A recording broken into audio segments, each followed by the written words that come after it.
بسم الله الرحمن الرحيم. مرحبا بكم أعزائي الطلاب في الدرس العاشر لمادة الأحياء الصف الثامن.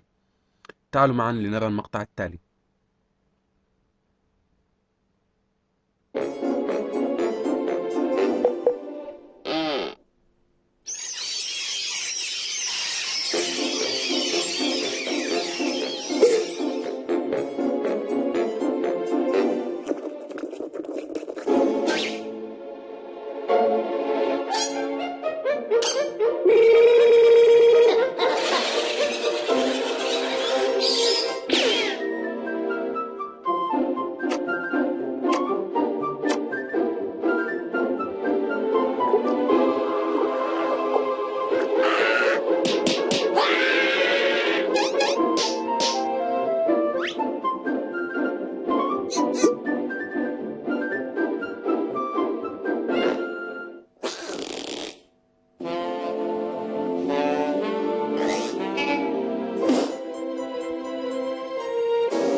إلى أي نوع تنتمي هذه الدودة؟ هل تنتمي إلى الديدان الطفيلية التي تعودنا، أي تعيش حياة طفيلية تتطفل على أجسام الكائنات الحية الأخرى، أم تعيش حياة حرة؟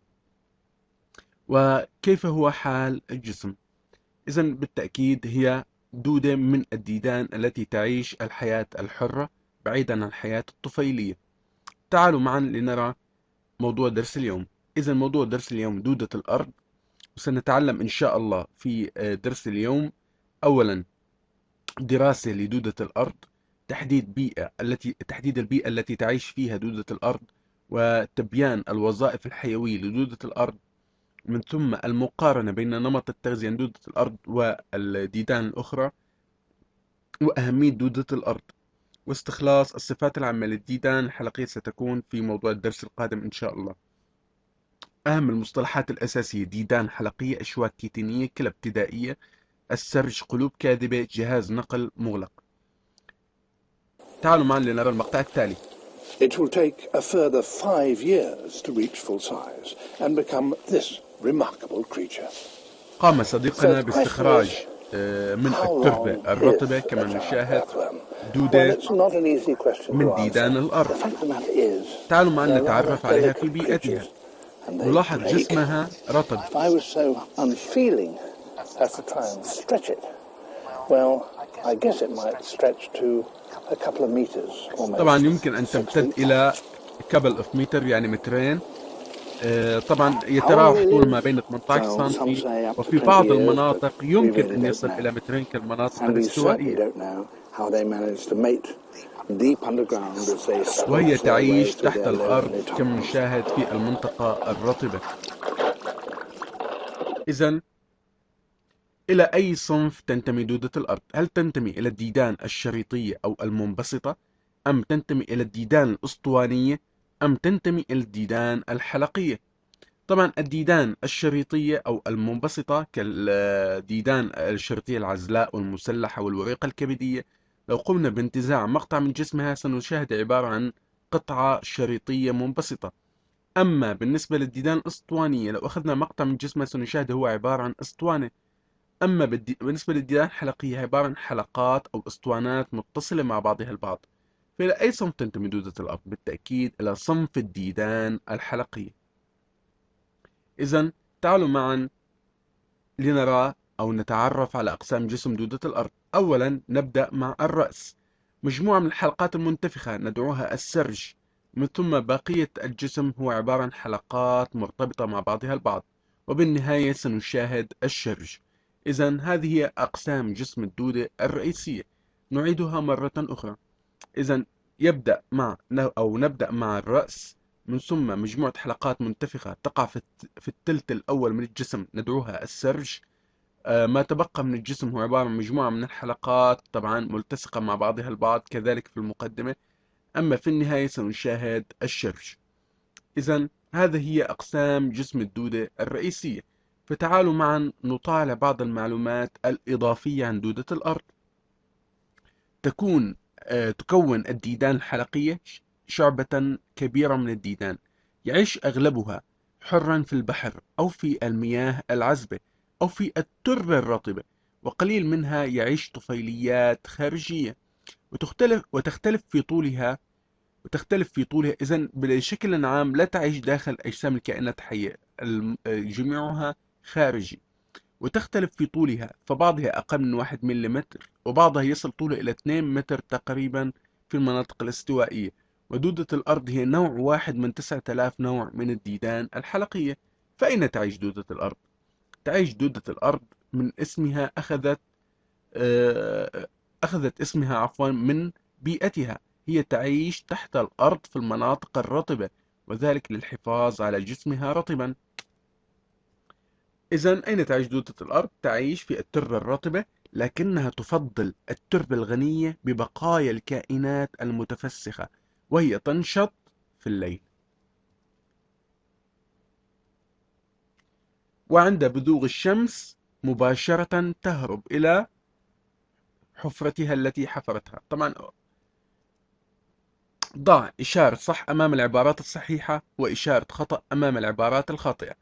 دودة الأرض تنتمي للديدان الحبلية. طبعا الإجابة صديقي خطأ، لأن الإجابة الصحيحة تنتمي للديدان الحلقية.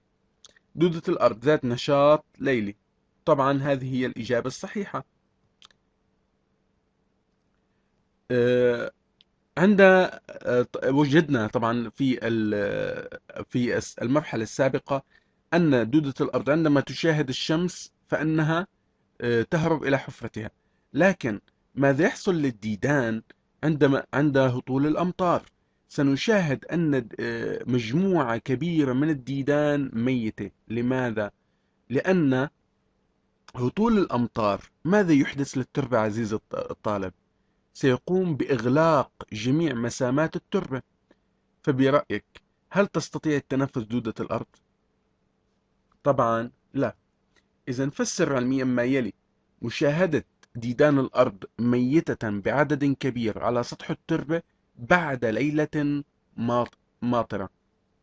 بعد ليلة مطرة. إذا الإجابة بسبب اختناقها لانغلاق مسامات التربة بقطرات المطر.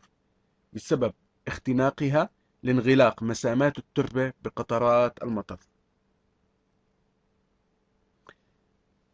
الآن إذا وجدنا أن الأمطار تؤثر في الدودة والشمس تؤثر في الدودة، ولكن كيف من خلال الصورة السابقة عند تعرض دودة الأرض لأشعة الشمس هربت من مكان لآخر؟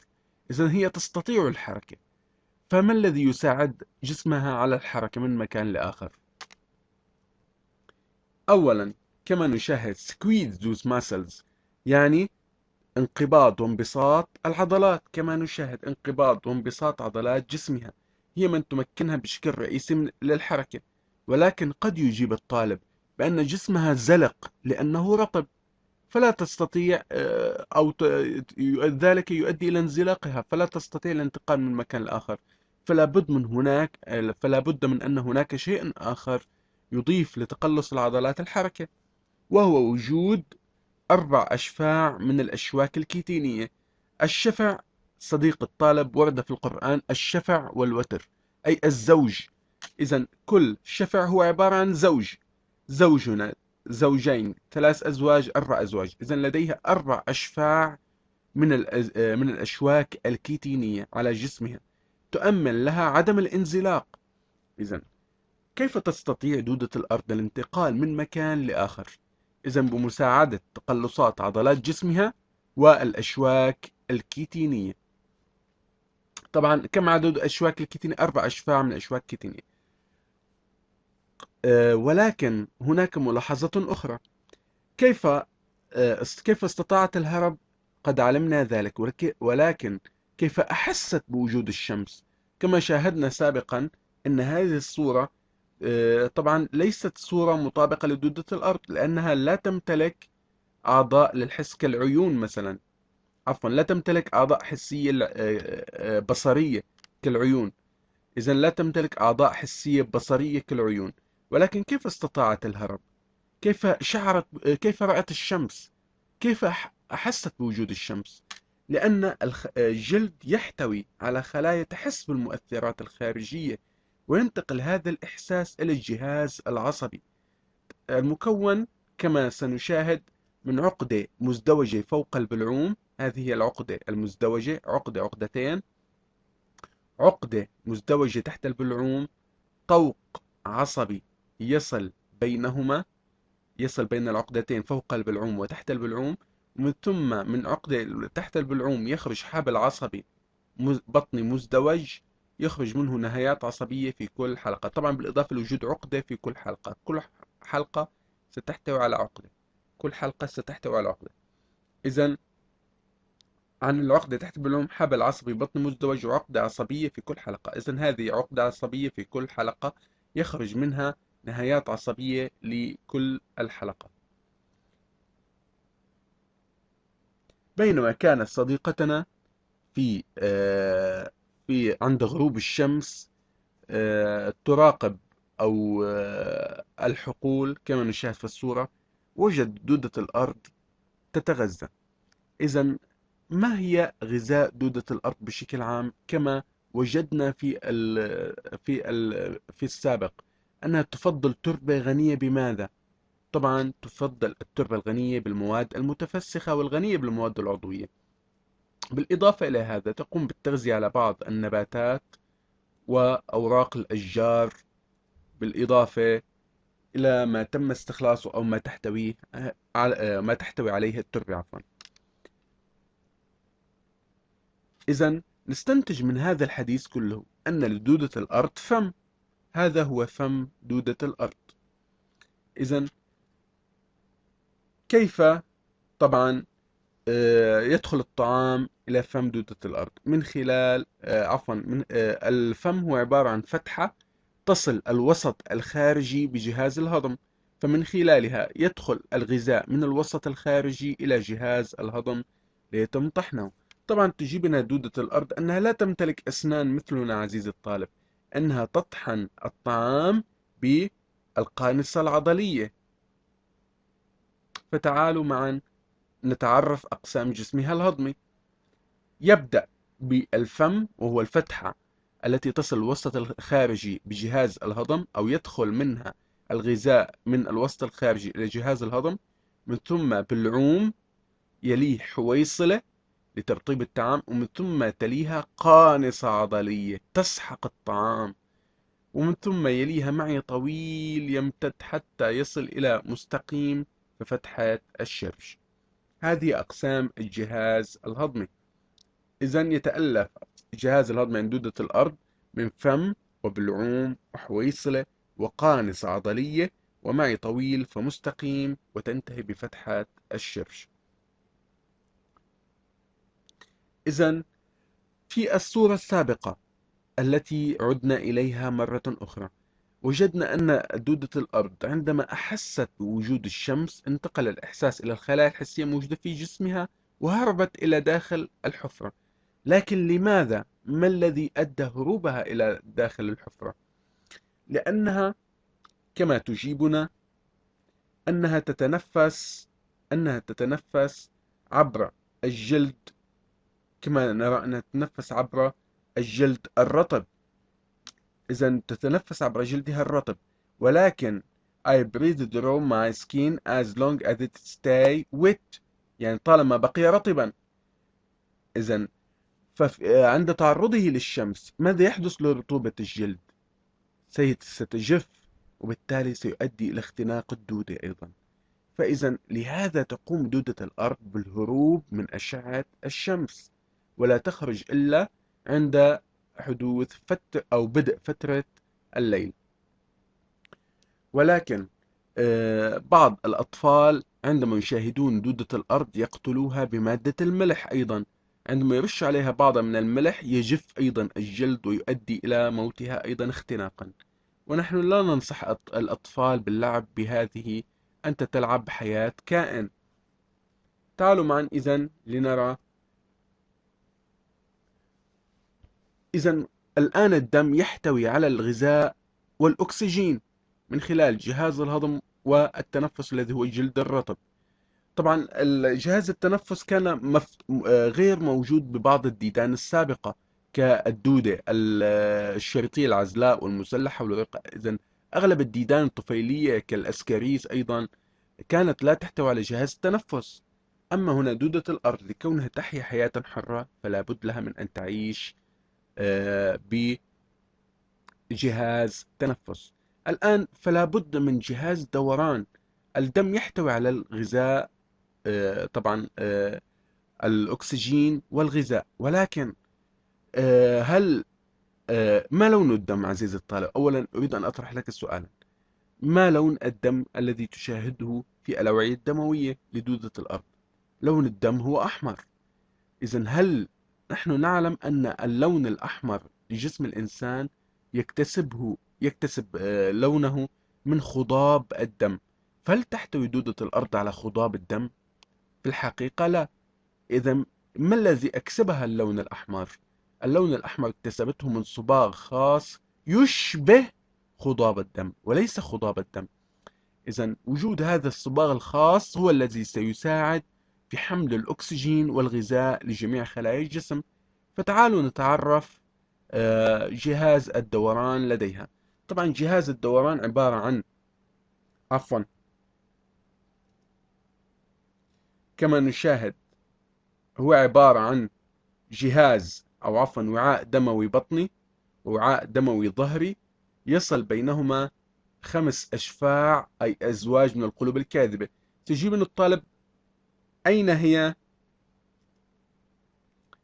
هي الأزواج؟ هنا نرى 5 فقط. أنت ترى 5 في الجهة اليمينية فرضا، ولكن هناك 5 أخرى في الجهة اليسارية. إذا ولكن هل هذه القلوب كما نرى أنها قلوب حقيقية أم قلوب كاذبة؟ قلوب كاذبة. I've got 5 heart to pump my blood. إذا تقوم بضخ الدم. هذه الأوعية تقوم بضخ الدم من الوعاء الدموي الظهري إلى الوعاء الدموي البطني كما نشاهد في الصورة. تقوم بضخ الدم من الوعاء الدموي الظهري إلى الوعاء الدموي البطني، حيث يندفع الدم من مؤخرة الجسم نحو الأمام إلى مقدمة الرأس، ومن ثم حتى عندما يصل إلى الرأس هناك 5 من الخلف إلى الأمام، وعندما يصل إلى الأمام هناك 5 أشفاع من القلوب الكاذبة تنقل الدم من الوعاء الدموي الظهري إلى الوعاء الدموي البطني. طبعا السؤال علل ما يلي: تسمية القلوب الكاذبة بهذا الاسم. الإجابة: لأن الوعاء الدموي الظهري ينقبض بانتظام دافعا الدم من الخلف إلى الأمام حتى يصل القلوب الكاذبة المنقبضة التي تدفع الدم إلى الوعاء الدموي البطني من جديد. صديقي، ولكن يمكن الإجابة بطريقة موجزة أنها عبارة عن أوعية دموية تنقبض وتنبسط، ولكنها لا تتألف من حجيرات كالقلب، البطين، الأذين إلى ذلك. إذن لكونها أوعية دموية فقط، لكونها أوعية دموية تنقبض وتنبسط، أما هي في الحقيقة ليست قلوب، لأنها لا تتألف من حجيرات بطين وأذين تقوم بضخ الدم إلى جميع أنحاء الجسم وسحبه من جميع أنحاء الجسم. الآن 2. علل ما يلي إسهام الدم بنقل الأكسجين والغذاء إلى جميع أنحاء الجسم عند دودة الأرض. الإجابة: لاحتوائها على صباغ خاص يشبه خطاب الدم يسهم بنقل الغذاء والأكسجين لجميع أنحاء الجسم. طبعا الآن الدم قام بنقل الغذاء والأكسجين إلى جميع أنحاء الجسم وجميع الخلايا، وقام بأخذ منها، طبعا سيأخذ بالمقابل الفضلات، وسينقلها إلى جهاز يدعى جهاز الإطراح. فما هو جهاز الإطراح عند دودة الأرض؟ كما نشاهد يتألف من كلى ابتدائية أي بدائية جدا، ليست متطورة. كلى بدائية، زوج في كل حلقة. إذا يوجد كل زوج في كل حلقة، ولكن باستثناء الحلقة الأولى التي يوجد فيها الفم، والحلقات عدد الحلقات الثلاثة الأولى التي توجد فيها الفم ومقدمة الجسم، والحلقة الأخيرة التي توجد فيها فتحة الشرج. إذا الآن دودة الأرض تنمو، تتغذى وتنمو حتى أصبحت ناضجة، فلا بد من عملية التكاثر. طبعا عند دودة جميع الديدان أو أغلب الديدان التي درسناها سابقا كالديدان الشرقية العزلاء المسلح والورقة الكبدية كانت خنثى. أما دودة الأسكريس الحرقس كانت دودة منفصلة الجنس. الطالب عندما يشاهد دودة الأرض بهذا الشكل وهي تقترن مع بعضها البعض قد يخطر بباله أن منفصلة الجنس أيضا، ولكن في الحقيقة هي خنثى. ولكن أين جهاز التكاثر؟ جهاز التكاثر الأنثوي الذي نذكره كمبيض يوجد فيه كما نشاهد في حلقات السرج. أما الحويصل المنوي أو التكاثر الذكري، جهاز التكاثر الذكري يقع في كما نرى في مقدمة الجسم. فلذلك عند عملية الاقتران لابد أن يتم اقتران تبادلي، حيث تنطبق المبيض في السرج على مقدمة جسم الدودة في هذه المنطقة، حيث يوجد جهاز تكاثر ذكري. تمام. وكذلك بنفس الوقت ينطبق سرج الثانية على الجهاز التكاثر الذكري عند الأولى، فيتم إذن عملية الإلقاح بشكل متبادل، أي كل دودة تأخذ من الدودة الثانية ما النطاف وتعطيها أيضا النطاف، أي يتم بشكل متبادل، تتبادلان ما لديهما.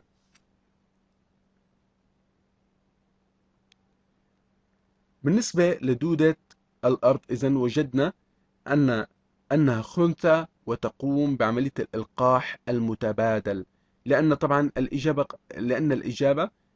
لأن جهاز التكاثر الأنثوي يقع بعيدا عن جهاز التكاثر الأنثوي بعيدا عن الذكر عفوا. ولكن قد يخطر ببال الطالب السؤال التالي: لماذا كان الإلقاح يتم ذاتيا عند الدودة الشريطية العزلاء أو المسلحة؟ لأن الدودة كانت هناك خنثى أيضا، ولكن كان يوجد جهاز تكاثر ذكري وأنثوي في كل حلقة، في كل حلقة. أما هنا لدينا في كل جسم الدودة جهاز تكاثر أنثوي واحد يتوضع بعيدا عن جهاز التكاثر الذكري، لهذا لابد من عملية الإلقاح المتبادل. إذا تعالوا معنا نتابع دورة حياة دودة الأرض. دودة الحياة الدودة الناضجة أو الشابة عندما تصبح ناضجة يتم الإلقاح بشكل متبادل، نحصل على حويصلات أو تحتوي على بويضات.